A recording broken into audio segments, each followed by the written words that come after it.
Something about Patrick Mahomes this weekend. We know how good he is. We know how great he is. We get all of that, Max. But people have been raving and lording praise down upon Patrick Mahomes since he became a starter in the league and he threw 50 touchdowns in his first year as a starter. We've seen all of that. You know what we haven't? The one thing we haven't seen from Patrick Mahomes, Max, is if he's angry and he feels like somebody's trying to throw shade on him. We have not seen how he would respond to that. We can only imagine how he would respond, but we haven't seen it yet. And the Raiders are my team that I'd say is the sleeper. I think John Gruden's doing a hell of a job along with Mike Mayock. I do. I think they deserve a lot of credit. I think Derek Carr, who's been on a mission to regain some of the respect he thinks he may have lost over the last few years, he's having an outstanding season. I've been very impressed with what I've seen with Derek Carr, not turning the ball open, throwing the ball with some accuracy, not folding under pressure, what have you. I've been very impressed with what I've seen from Derek Carr. Then you've got, obviously, Ruggs, and you've got Waller and these boys, and Josh Jacobs running the football. They could play smash mouth if you ask them to. They've got a really good offensive line. I'm just looking at the Raiders right now, and based on what I'm seeing from them, I'm like, okay, what you got? And because I think this weekend, regardless of everything I just said, I think the Chiefs are going to give it to them. I think the Chiefs are going to come out looking at that one blemish on their record. Ladies and gentlemen, I think we need to be looking for a potential blowout this Sunday with the Chiefs and the Raiders. We need to keep our eyes on that. The Raiders better be ready because they could be in some trouble. Well, the Chiefs are capable of blowing out any team. And I hear what you're saying. I think it's an interesting point about Mahomes and the Chiefs. Like, they have something to prove now against the Raiders, divisional rival. But the Chiefs, let's not forget, the Raiders, rather, let's not forget, had the same situation going into the first game. So Derek Carr especially, can he throw it down the field? And he obviously was highly motivated. Let's see what happens with Mahomes now. I like that point. But if the question is, can the Raiders win again? The answer is yes. A lot of things have to go right. But they did the first time they met. First of all, the Chiefs want to avoid shootouts, which is shocking. I keep telling you this, Stephen A. Casey Joyner, the football scientist, appears on the Max Kellerman Show, ESPN Radio, 2 p.m. Eastern. Check it out. And informed me several weeks ago, Chiefs want to avoid shootouts. What? When Mahomes burst on the scene in 2018, they were beating everyone with shootouts. What do you mean they want to avoid shootouts? They want to avoid shootouts. They're above 500 in those kind of games, but not much. And in every other game, they're almost undefeated. So if you can get into a shootout with the Chiefs, at least you have a chance. But the Raiders didn't simply get into a shootout with them. They got excellent line play. They had some speed on the outside, and Derek Carr was throwing good passes, accurate passes down the field. So they jumped out to a lead.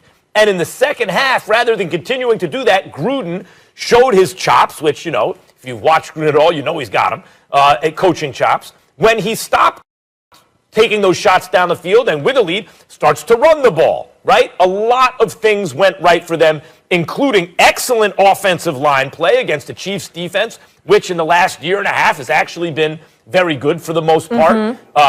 Excellent play by Derek Carr and smart coaching late in the game to grind it out after throwing the ball down the field. The question is, can the Raiders repeat that, or can Gruden have another trick up his sleeve? In other words, do we think that's a parlor trick Gruden ran, or do we think he's actually an excellent coach and can make adjustments? I think Gruden's actually an excellent coach and can make adjustments. I think Derek Carr is capable of playing at a high level. Whether or not he always does, he'll be highly motivated to do that now. And I think the Raiders have shown that they can draw the Chiefs into a shootout, into a slugfest, which at least gives them a chance. They could sweep. The Chiefs could wind up losing the season series, getting swept by the Raiders, and those being the only 2 losses on their record in the regular season. This could happen. All right, let me do this, guys. RC, I know you didn't get to weigh in on this, but I want to transition to the breaking news right now on First Take. Saints quarterback Taysom Hill will start Sunday against the Falcons in place of the injured Drew Brees. A source telling our Adam Schefter Hill took all the starter reps in practice this week. He will be backed up by Jameis Winston on Sunday. Ryan, tell me this. You're down there in New Orleans. Do you think Taysom Hill gives the Saints the best chance until Brees comes back? No, I don't. But I do think Taysom Hill changes everything.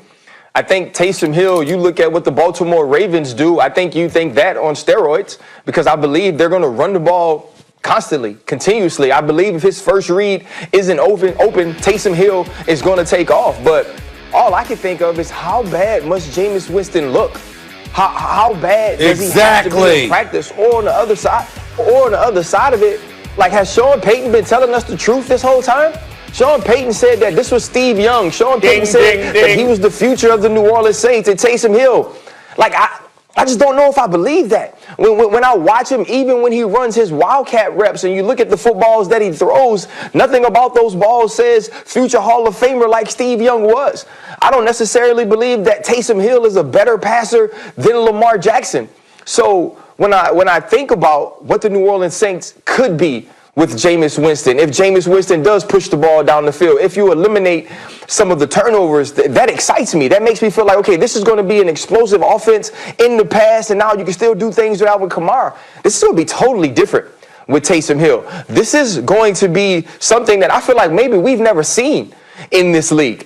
From a power run standpoint, from how quickly the runs come from the quarterback, how often they're called. I don't know if this works for 4 weeks, but I do know I don't want to be Raheem Morris and the Atlanta Falcons trying to figure out what this offense will look like this week. I don't want to be the first team to play them before it gets on tape, because very early on in the game, I think it's going to be difficult to stop. I think you're not going to know which plays to call in order to, whether you want to force the ball out of his hands fast or play zone and make him throw it in front of you. This is going to be very interesting. And if Sean Payton pulls this off,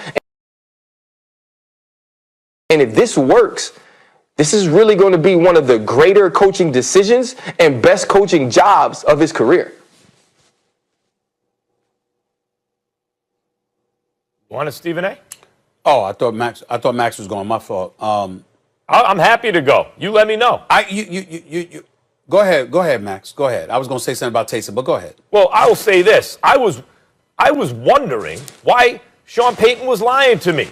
Because he was pumping up in the Super Bowl. Remember that, Stephen A? Sean Payton was stayed pumping up Taysom Hill. And then I'm like, yeah, but watch, now Jameis is going to get the ball. So, like, what was in it for Coach? And he didn't seem to be, you can kind of usually tell if someone, he didn't seem to have an agenda or be lying.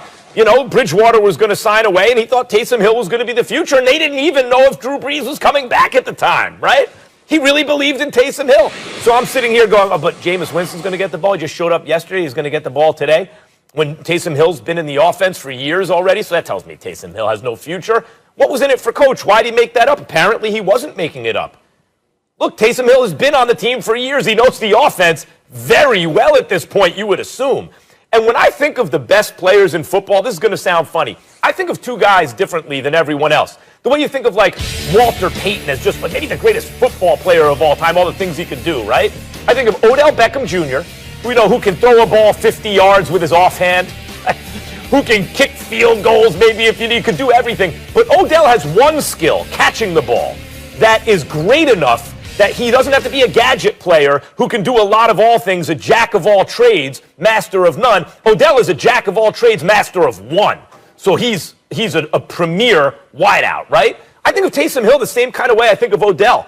Great athlete, great at a lot of things. In a way, those two are like better football players than everyone else. But the question is, do they have the one skill that is pitched higher than everyone else's that makes them valuable at a specific position? Like, Taysom Hill is fast. Taysom Hill is rugged. He's strong. Taysom Hill can catch the ball. He can throw the ball. I thought, he must not read defenses and process information quickly enough. Or else Sean Payton would be serious about giving him the ball under center. Maybe I was wrong.